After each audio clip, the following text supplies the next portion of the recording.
நமஸ்காரம். உங்க கல்பனா ஸ்ரீகாந்த் தனுசு ராசி மற்றும் தனுசு லக்ன அன்பர்களுக்கு எப்படி இருக்கும் அப்படின்றது இந்த பதிவுல நம்ம பார்க்க போறோம். ஃபர்ஸ்ட் அண்ட் ஃபார்மோஸ்ட் நிதானம் அப்படின்றது இந்த மாசம் முழுக்க நீங்க கடைபிடிக்கணும். Just go on the flow. எந்த ஒரு விஷயத்திலையும் மாட்டிக்க கூடாது அப்படின்றது உங்களுடைய தாரக மந்திரமா இருக்கணும். இந்த மாசத்துல 2 முக்கியமான நிகழ்வுகள் நடக்குது. உங்க ராசிநாதன் குரு வக்ரம் பெறார். அது வக்ரம் பெறதும் அவ்வளவு சரியில்லை, அவர் இருக்கக்கூடிய 8ஆம் வீடும் அந்த அளவுக்கு சரியில்லை. நான் குரு அதிசாரம் தனியா ஒரு பதிவுல கொடுத்திருக்கேன். அதை நீங்க பார்க்கும் போதே நிதானம் வேணும்ன்றது கண்டிப்பா நீங்க புரிஞ்சுக்குவீங்க. அடுத்தது மிகப்பெரிய முக்கிய மாற்றம் அப்படின்னா சனி பகவான் இது வரைக்கும் வக்ரம் பெற்றிருந்தார், அது உங்களுக்கு பாசிட்டிவ். ஆனா வக்ர நிவர்த்தி ஆறார், அப்ப உங்களுக்கு அர்த்தாஷ்டம சனி ஆக்டிவேட் ஆறதும் இந்த மாசம் தான். பட் ஸ்டில் அது நவம்பர் 28ஆம் தேதி வரைக்கும் அவர் வக்ர நிலையில் தான் இருக்கார் அப்படின்றது நீங்க புரிஞ்சுக்கணும். அண்ட் மேலும் பாத்தீங்க அப்படின்னா ராகு பகவான் உங்களுடைய 3ஆம் வீட்டுல உட்கார்ந்துட்டு இருக்கார். 3ஆம் வீட்டுல ராகு இருக்கும்போது எதுல எல்லாம் நீங்க ரொம்ப கேர்ஃபுல்லா இருக்கணும் அப்படின்றது நீங்க புரிஞ்சுக்கணும். இப்ப அசாத்திய தைரியம் வரும், எதானாலும் பாத்துக்கலாம்டா அப்படின்னு நீங்க இருந்தீங்க அப்படின்னா மாட்டிக்குவீங்க. சரி, உங்களுக்குள்ள ஒரு கேள்வி இருக்கலாம், ராகு எப்பயோ மாறிட்டாரு, இப்ப என்ன புதுசா சொல்றீங்க அப்படின்னு. என்னன்னா, இது வரைக்கும் குரு பகவானுடைய பார்வையில இருந்தார், ஆனா இப்ப குரு பகவானுடைய பார்வையில அவர் இல்ல. அப்ப 3ஆம் வீட்டுல ராகு வேற மாதிரி செயல்படுவார், கண்ட்ரோல் இல்லாத நிலை. அப்ப கண்ட்ரோல் இல்லாத கேலி கிண்டல் ஏதாவது நீங்க பேசுனீங்க அப்படின்னா அது மிகப்பெரிய பிரச்சனைக்குள்ள நீங்க மாட்டிக்குவீங்க. அதே மாதிரி ஏதாவது சூட்சுமத்தினால, ஃபார் எக்ஸாம்பிள் பாத்தீங்கன்னா யாரோ உங்களுக்கு எப்பயோ ஒரு நெகட்டிவ் பண்ணிருக்காங்க, இப்ப அந்த நெகட்டிவ் பண்ற பர்சனுக்காக யாரோ ஒருத்தர் உங்களுக்கு ஹெல்ப்புக்கு வராங்கன்னு வச்சுக்கோங்களேன். அந்த பாயிண்ட்ல நீங்க அவங்களுக்கு ஹெல்ப் பண்ண போனீங்க அப்படின்னா அதுல மாட்டிக்கிறது நீங்களா தான் இருப்பீங்க. அதனாலதான் எந்த ஒரு சிக்கலுக்குள்ளேயும் சிக்காம இருக்கணும் அப்படின்றத நீங்க ரொம்ப ரொம்ப ரொம்ப முக்கியமா உங்க மைண்டுக்குள்ள ரெஜிஸ்டர் நீங்க பண்ணிக்கணும். ஏன்னா உங்களுடைய ஜாதகப்படி பாத்தீங்கன்னா உங்களுடைய 4ஆம் வீட்டுல சனி, அடுத்தது 9ஆம் வீடு சூரியன். அந்த சூரியனுமே 11ஆம் வீட்டுல இருந்தாலும் பவர் இழந்து இருக்கார். சோ அப்படி இருக்கும்போது நீங்க எந்த சிக்கல்ல சிக்கினாலும் உங்களுடைய தாய் தந்தையர் உங்களுக்கு ஹெல்ப் பண்ண முடியாத நிலை, அவங்களுடைய ஆரோக்கியம் நிறைய பிரச்சனைகள் வரும். அதே மாதிரி நீங்க செய்யக்கூடிய செயல்கள் உங்களுடைய தாய் தகப்பனாரோட சொல்லி தீர்க்க முடியாத செயலுக்குள்ள மாற்றதுக்கு உண்டான வாய்ப்புகளும் இருக்கு. பொதுவாகவே தனுசு ராசிக்கு நல்ல குணமுள்ள மனிதர்கள், அவங்க குரு மாதிரி பார்க்கப்பட வேண்டியவங்க. சோ அந்த குரு மாதிரி பார்க்கக்கூடிய மனிதர்கள் கூட இப்ப ஏதாவது ஒரு மிஸ்டேக் அப்படின்றத பண்ணினாலும் அட எனக்கு தெரியாத போப்பா அப்படின்னு ஒரு சின்ன விஷயம் பேசினா கூட அது மிகப்பெரிய சண்டை சச்சரவுக்குள்ள போயிடும்ன்றது மட்டும் நீங்க மனசுல தெல்லன் தெளிவா நீங்க பாத்துக்கணும். அண்ட் மேலும் கவர்மெண்ட் வழி நீங்க எது போனாலும் 16ஆம் தேதி வரைக்கும் அவ்வளவு சாதகமா இருக்கக்கூடிய வகையில் இல்லை. அதுக்கப்புறமும் அந்த அளவுக்கு சாதகம்ன்றது நான் சொல்ல மாட்டேன். ஏன்னா 12ஆம் வீட்டுக்கு தான் சூரியன் டிராவல் பண்றார். செவ்வாயோட அவர் சேர்ந்தாலுமே பாத்தீங்கன்னா அதுவும் 12ஆம் வீட்டுல இருக்கு. அண்ட் மேலும் பாத்தீங்கன்னா உங்களுடைய 5ஆம் அதிபதியும் பாத்தீங்கன்னா செவ்வாய் தான். சோ அப்ப அந்த இடத்துல மனசு அந்த அளவுக்கு ஒரு தெளிவில்லாத ஒரு நிலையில இருக்கும். ஆனா அந்த தெளிவோட ஒரு ஈகோவும் அங்க ஏற்படும். இப்ப நிறைய தனுசு ராசி அன்பர்கள் பேச்சினுடைய நிலையே மாறிப்படும். ஆமா அப்படிதான் என்னன்ற அப்படின்ற மாதிரி அவங்களுக்குள்ள ஒரு பேச்சினுடைய கொலாட்டல் ஸ்டைல் மாறும்.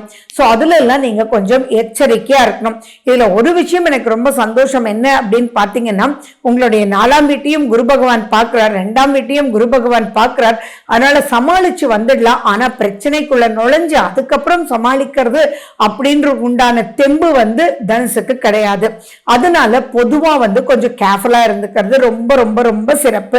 நீங்க பேசும்போது செய்யும் போது, நீங்க பினான்சியல் சம்பந்தமா ஏதாவது பண்ணும்போது கூட ஒரு தடவைக்கு 4 தடவை யோசிச்சு ரிஸ்க் அப்படின்றது இல்லாத நிலையா அப்படின்றத நீங்க பார்த்து நீங்க ப்ரொசீட் பண்ணல அப்படின்னா நிறைய ரிஸ்க் உள்ள மாட்டிக்குவீங்க.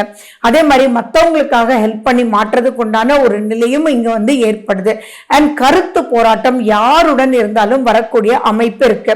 நீங்க குழந்தைங்களா இருந்தீங்க அப்படின்னா நீங்க போய் உங்க டீச்சர்கிட்ட ஒரு டவுட் கேட்டாலே அந்த டீச்சர் எனக்கு இது கூட உனக்கு புரியலையா அப்படின்னு கொஞ்சம் உங்களை மட்டம் தட்டுறதுக்கு உண்டான வாய்ப்புகள் இருக்கு. பட் எதுவுமே மனசுக்குள்ள அப்படி எடுத்துட்டு போகாம ஓகே பாலிசியோட நீங்க டிராவல் பண்ணணும். உங்களுடைய ஆரோக்கியத்திலையும் ரைட்டான டாக்டர் கூட உங்களுக்கு ஹை டோசேஜ் கொடுக்கறதுக்கு உண்டான வாய்ப்புகள் இப்ப காமிக்குது. சோ நீங்க வந்து தயவு செஞ்சு அந்த டேப்லெட் என்ன ஏது அப்படின்னு சொல்லி ஒரு தடவைக்கு 3 தடவை மேபி மெடிக்கல் ஷாப்ல இனி கூகுள் பண்ணி பார்க்கலாம்.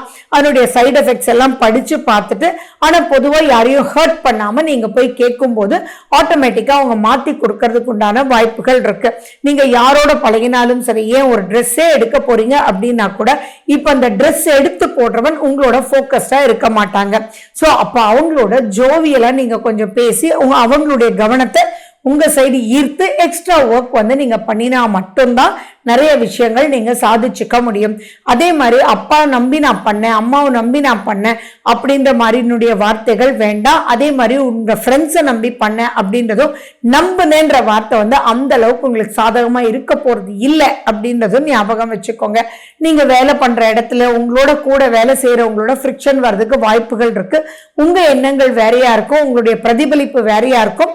அப்போ உங்களை டவுன் பண்ணி பேசுறதுக்கு உண்டான அமைப்புகளும் இருக்கு. இதுல ரொம்ப முக்கியமா ரொம்ப ரொம்ப கேர்ஃபுல்லா இருக்கணும் அப்படின்றது ரொம்ப முக்கியமா. புதுமண தம்பதிகள் ரொம்ப கேர்ஃபுல்லா இருக்கணும். அதே மாதிரி காதல்ல இருக்கிறவங்க கூட இப்ப ஏதோ ஒரு கருத்து போராட்டம் வர்றதுக்குண்டான அமைப்புகள் இருக்கு. அண்ட் மேலும் திருமணம் அப்படின்ற விஷயத்துக்குள்ள இப்ப நுழையிறது அந்த அளவுக்கு ஒன்றும் சாதகமான ஒரு பாயிண்டா இல்லை. ஸோ கொஞ்சம் வெயிட் பண்ணுங்க. ஏன்னா இப்ப கூடாத அதாவது பொருத்தமில்லாத ஜாதகங்கள் வர்றதுக்கோ அந்த சமயத்துல ஏதோ ஒரு முடிவு அவசர முடிவு எடுக்க வைக்கிறதுக்கு உண்டான வாய்ப்புகளும் அங்க தேடி வரும். ஸோ அதனால எதுலையுமே நிதானம் நிதானம் நிதானம் அப்படின்றது வேணும்.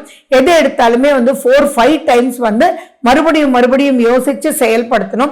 ஈவன் நீங்க ஹெல்த்துக்கு ஏதாவது ஒரு டக்குன்னு நீங்க பிளட் டெஸ்ட் எடுக்கிறீங்க, ஏதோ ஒரு ஹெல்த் ப்ராப்ளம் வந்தா அதை பார்த்து பயப்படவும் வேண்டாம், அதை அப்படியே தானே நினைக்கவும் வேண்டாம். ஸோ எல்லாமே ரீசெக்கிங் அண்ட் அலர்ட் அப்படின்றதான் இந்த மாசத்துல நிறைய கிரகங்கள் உங்களுக்கு இருக்கு. ஏன்னா 3ஆம் வீட்டுல ராகு ஒரு பார்வை இல்லை, பட் 4ஆம் வீட்டுல சனி பகவான் உங்க ஜாதகத்துல வக்ரம் பெற்ற நிலையில இருந்தாரு அப்படின்னா ஓகே. அப்படி இல்லை அப்படின்னா அதுலயுமே கொஞ்சம் கேர்ஃபுல்லா இருக்கணும்.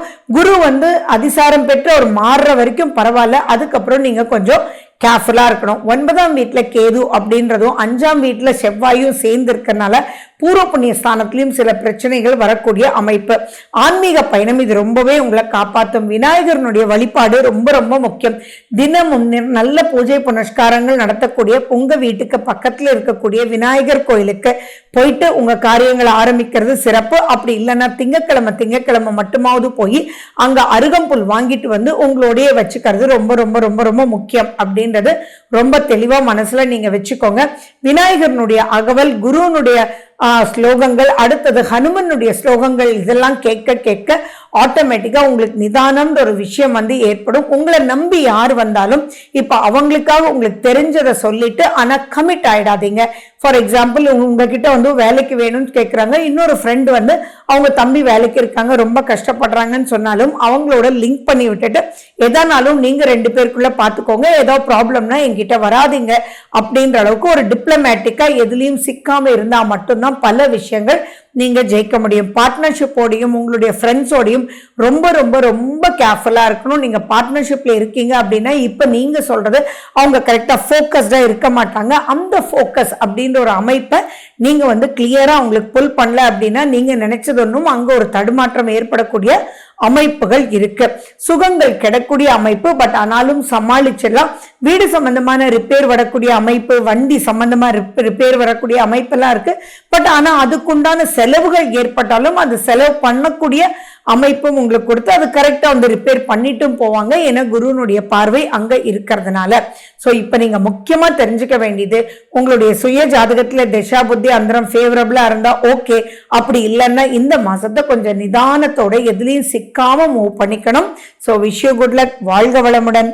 நன்றி, வணக்கம்.